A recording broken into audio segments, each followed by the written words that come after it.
Washington Talk, I'm Eun Cho. Amid stalled nuclear talks, North Korea is escalating pressure on the U.S. and South Korea. It conducted 4 rounds of missile tests in 2 weeks, denounced joint military drills, and threatened to take a new road. What strategic choice will America make?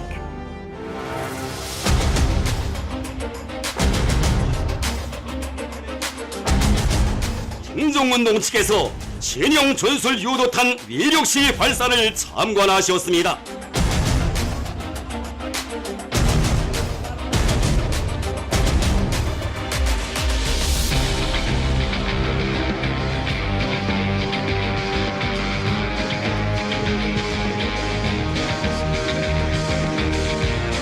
We are hopeful that in the coming weeks we'll get back to the negotiating table to achieve that.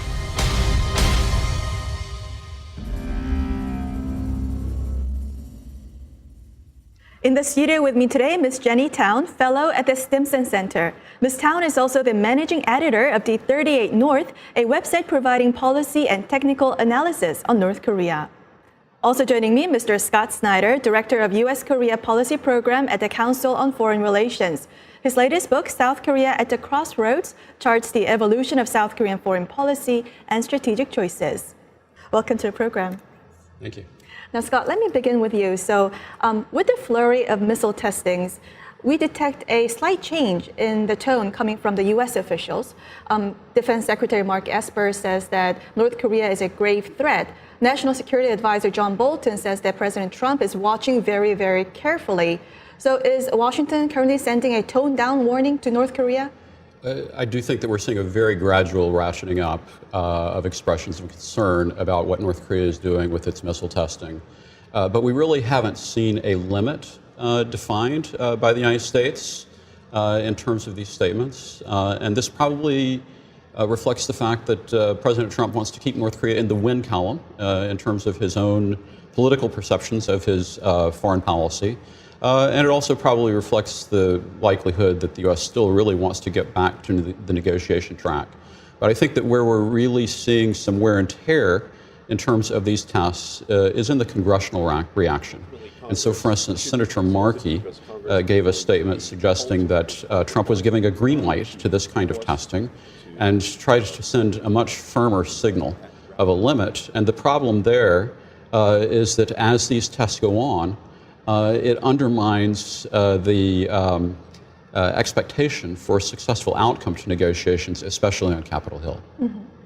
So, Jenny, as Scott just pointed out, there are criticisms regarding President Trump dismissing North Korean missile testings. So, is North Korea's missile testings challenging and putting strains on U.S.'s lenient approach to North Korea?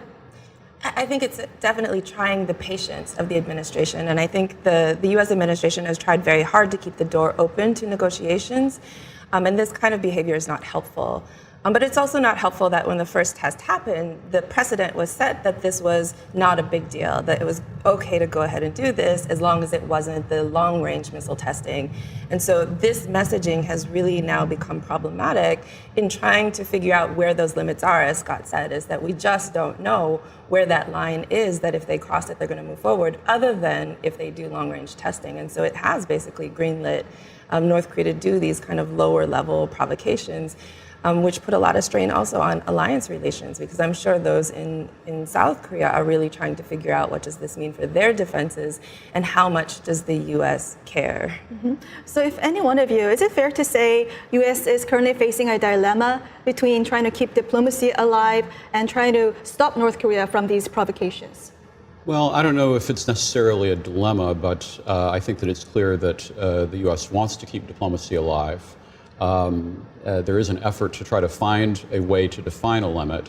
In some ways, it reflects the tension between Trump's political view and the objective of the U.S. government to try to achieve a fully verified denuclearization goal. Mm-hmm. And Jenny, CNN reports that President Trump is soured on South Korea because he believes South Korea should rein in North Korea and stop North Korea from doing those missile testings, and he believes that South Korea hasn't delivered much. Do you think there was more room that South Korea could have done? I think it's a pretty ridiculous notion that Trump thinks that President Moon could control Kim Jong-un and could control this kind of behavior, especially when we've basically tied his hands. In the inter-Korean accords, South Korea has already made commitments to North Korea that it certainly can't keep, it can't deliver on because it doesn't have the cooperation of the U.S. So, this includes economic cooperation, this includes the peace agenda. And so unless we're willing to empower South Korea to move forward with an agenda that would help build leverage for South Korea, the expectation for them to now go in and try and convince Kim Jong-un of a path that's more conducive to U.S. ROK interests is really kind of ridiculous. Now, Scott, what do you make of President Trump's expectations in South Korea's role? Because President Moon wanted to be the mediator and the facilitator between Pyongyang and Washington. Well, I worry about this a little bit because I think that the initial kind of bargain in the relationship between Trump and Moon was one in which Moon was going to deliver North Korea as a big diplomatic success for Trump. And yet what has happened is that after the initial kind of intermediary role, North Korea has been trying to marginalize South Korea.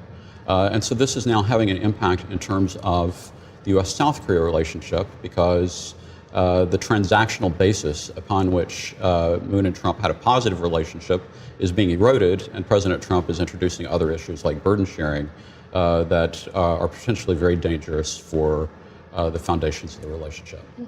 And Jenny, South Korea's reactions to the missile testings has also been muted, and South Korea's National Security Advisor Chung Eui-young says that the missile testings are not in violation of the 2018 Comprehensive Military Agreement. Do you agree?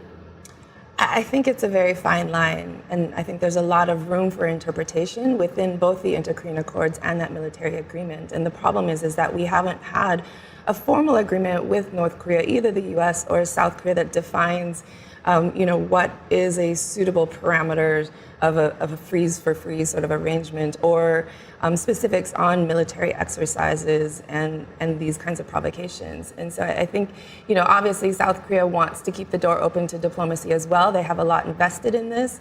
It is a very kind of political take, but it reminds me a little bit also of when North Korea started to refurbish the facilities at Sohae satellite launching station, where they had committed the dismantlement of those facilities in the Pyongyang Declaration last September, and then reversed it when they felt like they weren't getting any progress on the rest of the agenda.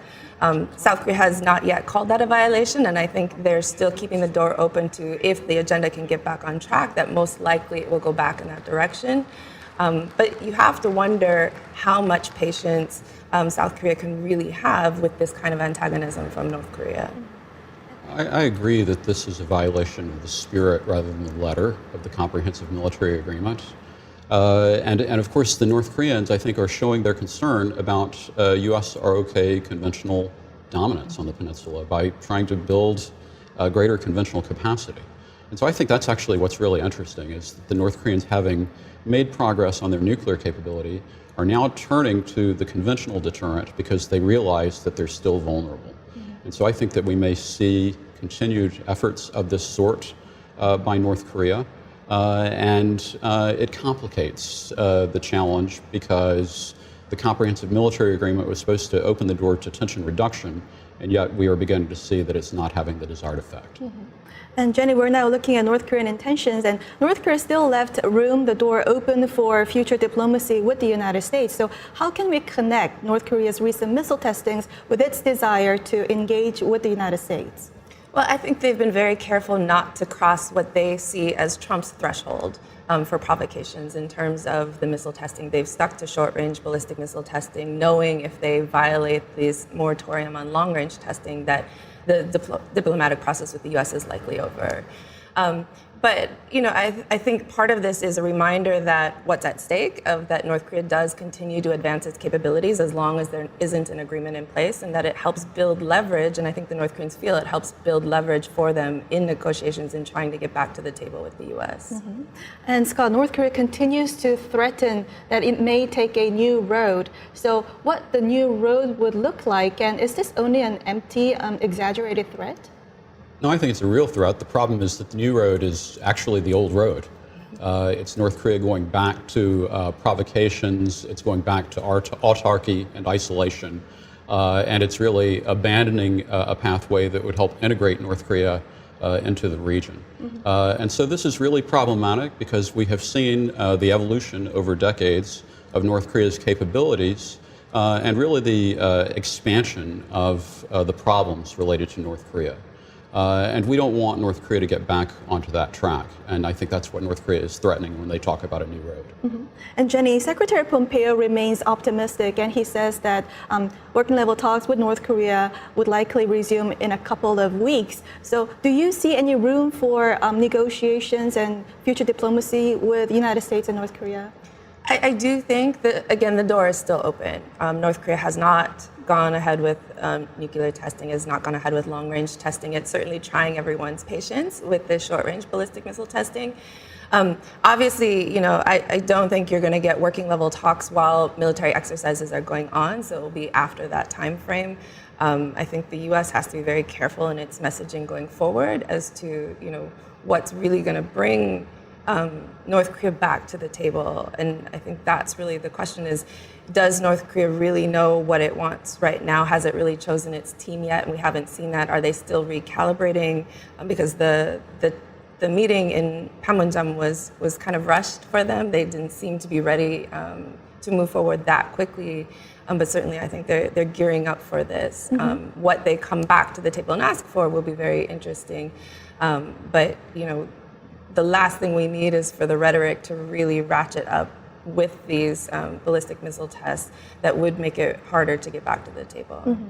Before we wrap up this discussion, I want both your opinions. So, Scott, there's a current heated debate in South Korea over whether to withdraw from GSOMIA.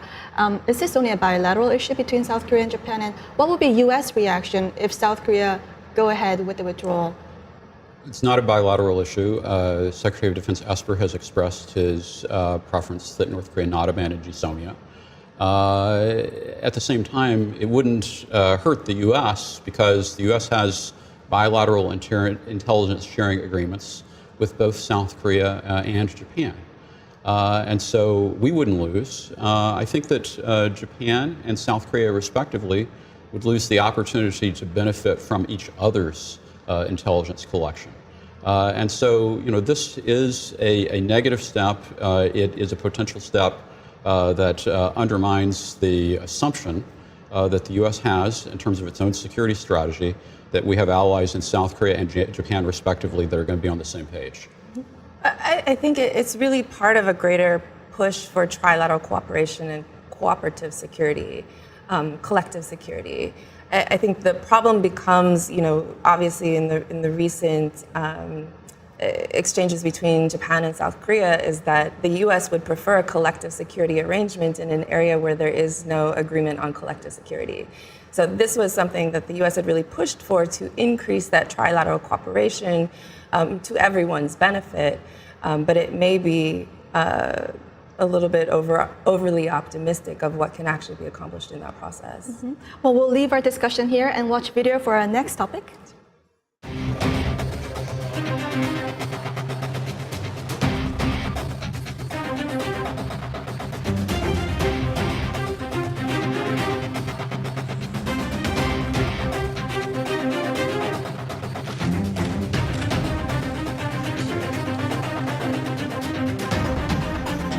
Clearly, as we often state every time we talk about it, sanctions will remain in effect until we all parties believe that we have reached that goal.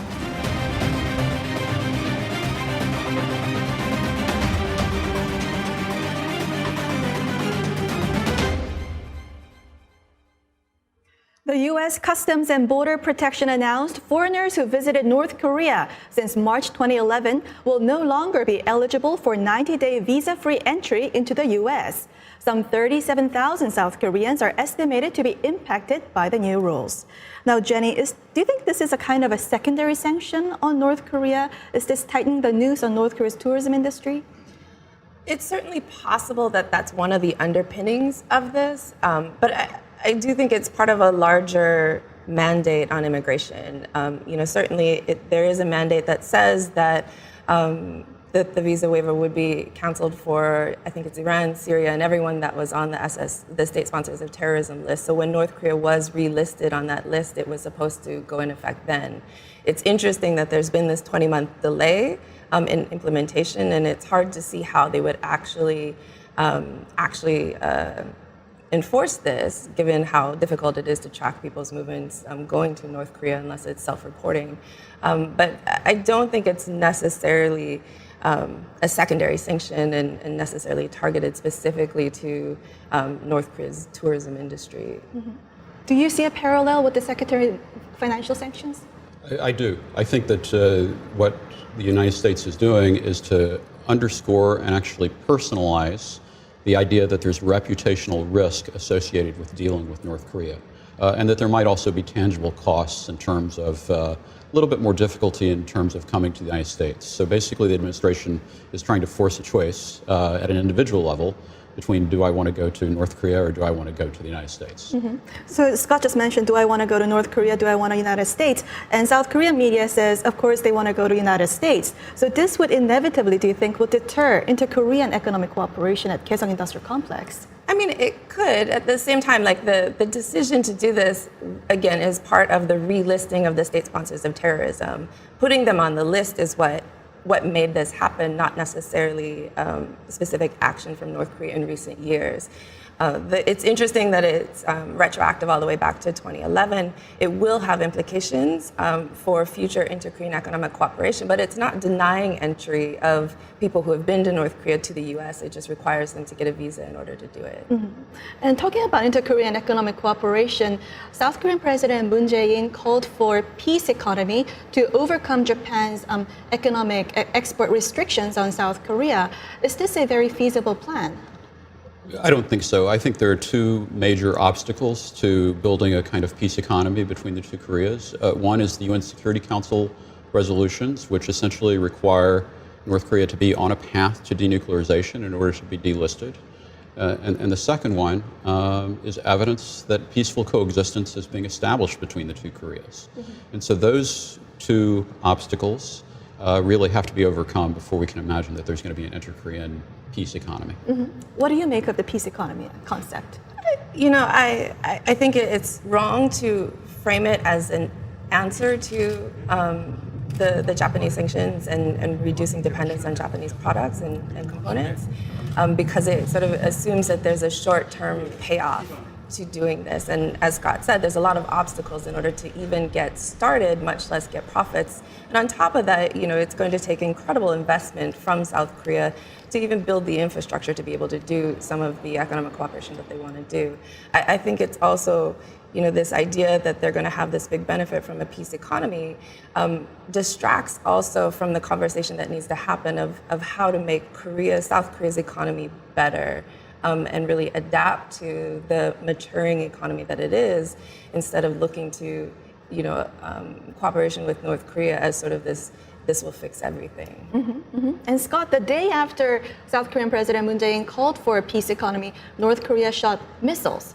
And apparently North Korea is not interested in economic cooperation with South Korea. When do you think North Korea started cutting South Korea out from the diplomacy? Yeah, I think this is a really interesting question, because as we look back over the last year, we saw the Pyongyang declaration, and there was a lot of euphoria attached to that. And there was an expectation that Kim Jong-un was going to visit Seoul, and that didn't happen. And so I think that might have been the start. But we didn't really hear the North Koreans start to voice frustration with North Korea publicly, North Koreans voice frustration with South Korea publicly until after the failure of the Hanoi summit. And I think that what is interesting about that is that in some way it means that the North Koreans might have expected South Korea to do more to bridge that gap. And so, in a way, Kim Jong-un and Trump both have the same disappointments with regards to the expectations for South Korea's role as a bridge between Washington and Pyongyang. Mm-hmm.